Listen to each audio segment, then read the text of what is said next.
Hey guys, how's it going? I am gonna give you a little tutorial on how to hook up your watt box on a LS swapped vehicle. Hopefully this will help you because I spent a lot of time trying to figure out what I was doing, and I thought that if I needed help, then maybe I could help somebody else. So for me, my car was an LS swap. I also swapped it to a manual transmission. Pull this off of here so I can show you better. And so I think there are 5 or 6 wires on the watt box. There's a short black ground wire, super simple, ground it to anything. And then let me grab a flashlight. I had to add a pedal switch on my clutch pedal, and N2MB, if you email them, they will email you the clutch switch layout. You can see there it also needs a little resistor to give it 5 volts, which is what the box requires, not 12. So I think, if I remember correctly, they sent me an Amazon link and there was like 10 of these little resistors in there for like $2. I had done this before on a different vehicle I owned, and I liked it so much that years later, when I was thinking about doing a 2-step and a no lift shift, I went ahead and did this instead of the plug and play MSD, because the no lift shift is going to be really great for the turbo. So I just want to show you the clutch switch setup that I made. Super simple. So right up there, there it is right there, just a little bracket with a clutch pedal switch. You can see when I go like that, it makes contact with the switch, and then that, and you can actually see up there what it's doing. That makes contact, and then it's off contact. And so, so that's going to be your green wire, and in that little instruction sheet that I showed you, that is also where the resistor is going to go, and that gets switched 12 volt power. Let me just fire up the laptop so once I run through this I can show you. Let's see, enter. I only use this laptop for the watt box. It hasn't been used in years. The battery's toast on it, so I got it plugged in here. So we'll let that load up, and then we'll do that. So I mounted my box right here under the dash. It's the blue one right there. So I'm gonna plug in this cable so I can show you. I've already kind of sort of programmed mine where I want it. I haven't actually got to take the car for a drive yet because it's been raining all day, but I do know it works. I did start it up and test it. And so basically you got, let's see, you got to connect to your coil wires.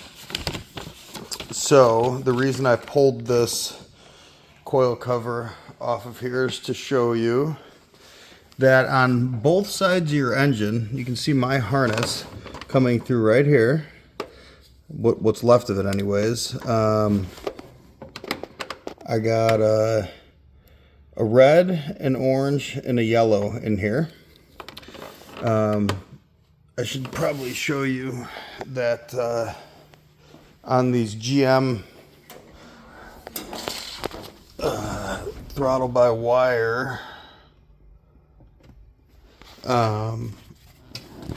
there's a switch right here. You can see one of my harness wires tapped in right here, and you see that dark blue wire? I don't know if you can see that. There's a dark blue wire that comes off your original pedal sensor there.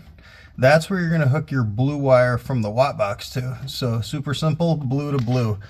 That's going to be for your TPS. And let's go back over here.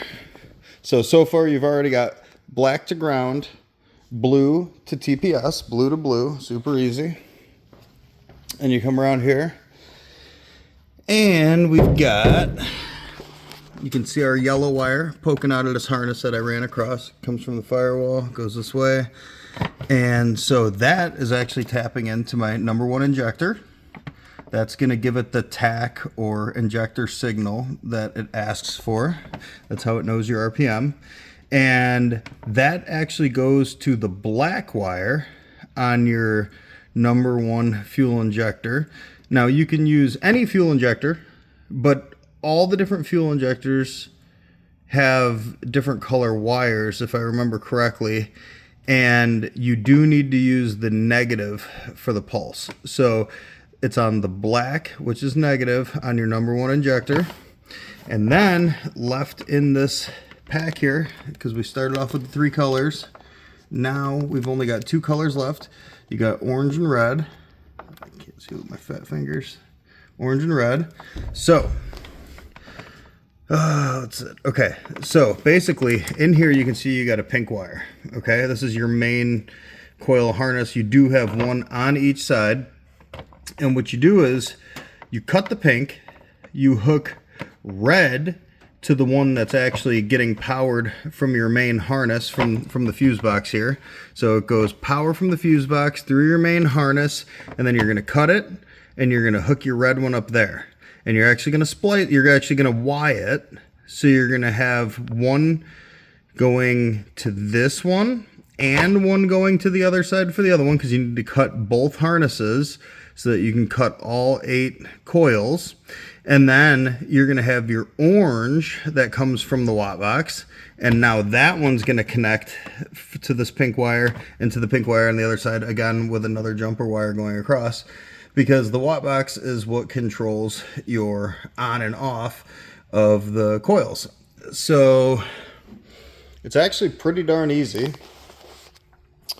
So we say we got 1, 2, 3, 4, 5 wires, and I think that was it. Black ground, blue throttle position sensor, yellow is our tach or injector feed. We're using injector. And then we got our red, which is the power from the fuse box, or the one that was telling the coils originally to fire. You're going to intercept that, hook it to the red wire, and then you got your orange, which is coming from the watt box and going back to the coil wire. So that's all pretty simple. Let's see how long it takes for this laptop to cooperate, because it's old. Windows 7. So we're going to go to our Wattbox program that you download online for free. Put this in neutral. This thing's getting going here. Let's see. Put this thing up here. Where are you?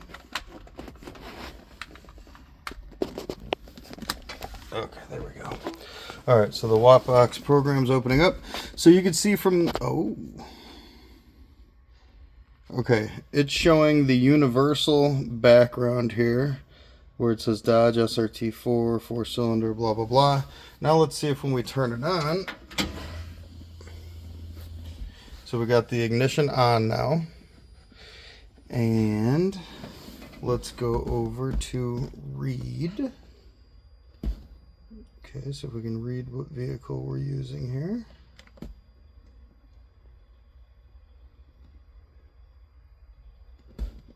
Can't communicate. Sometimes it does this. Okay, now it's saying reading data from the Wattbox. Can't communicate. Why can't you communicate? Every once in a while, I don't know if it's because I'm using this old computer or if it's because I have the old software. I'm not sure if there's updated software, because actually I've had this Wattbox on the shelf for 5 years. There we go. I think it's communicating now. I saw the Wattbox light up blue. Yep, you've connected to the Wattbox. You can now change settings. Okay, so there's all my settings. So I have launch control enabled, 3000 RPM, number of cylinders 8, RPM source other, fuel injector signal, And then my clutch pedal is inverted, so it's checked off. And what that's meaning is in the way that my switch is hooked up, it's essentially backwards from how I guess a factory pedal switch would be if you were tapping into a factory pedal switch. I got my rev limiter on there, 6,801 RPMs. I'm not sure why there's a 1 on there. I must have goofed it last time I put it in. I got the shift light turned on at 6,500. And that's it. I'm just using it for the no lift shift and the two-step basically for launching. So now, if I start the thing up,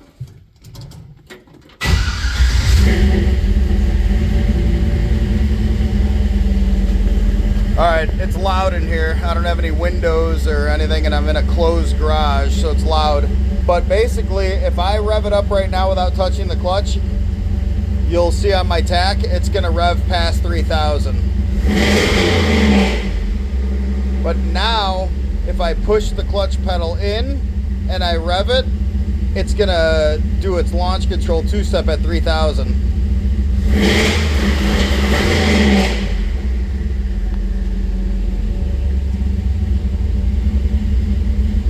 So there you have it. And then it's my experience from the last vehicle I did this to, that you will play a little bit with the wide open throttle shifting feature. You may have to kind of get it where you like it so that you have enough kill time between shifts, depending on how fast of a shifter you are or how fast your trans will let you shift. Some trans are smooth and some are a little bit more notchy, but that's basically it. And I spent a long time, yesterday for a few hours rigging up the switch and getting that stuff set up, and then today figuring out coil wires and stuff. So I spent some time, and I figured if I could save somebody else some time, and also this will be good for me to document, then I won't forget what I did. So anyways, hopefully it helps. Good luck to you. Definitely recommend the Watt Box over the MSD if you have the manual, because the no lift shift is a game changer. It'll keep the boost up. And actually, you know what? I should have showed you, but the car's actually not warmed up anyway, so I shouldn't really stand on the two-step when it's cold. But when I have this thing set to 3,000 RPMs like I do, I can, and it only takes a matter of a couple seconds. If you watch the boost gauge, I will get 2 or 3 pounds of boost to launch with, which means the turbo is filling up all the charge pipes, the intercooler, and it is right there knocking on that throttle plates door, ready to rock as soon as you dump the clutch, and you'll have boost rather than, if you're in neutral and you're just holding the clutch and revving it and you're getting ready to go because you have the wastegate and the blow-off valve, you're just going to end up dumping, blow-off valve rather, you're going to end up dumping all your boost, and it's not going to actually start building until it has some resistance and you drop your clutch, and basically you got no power until the clutch, or until the turbo spools all the way up. So it should be really good. I can't wait to get it out on the road and try it. So hopefully it dries out. It's been raining for like a week, so it's time to stop raining. So alrighty, good luck.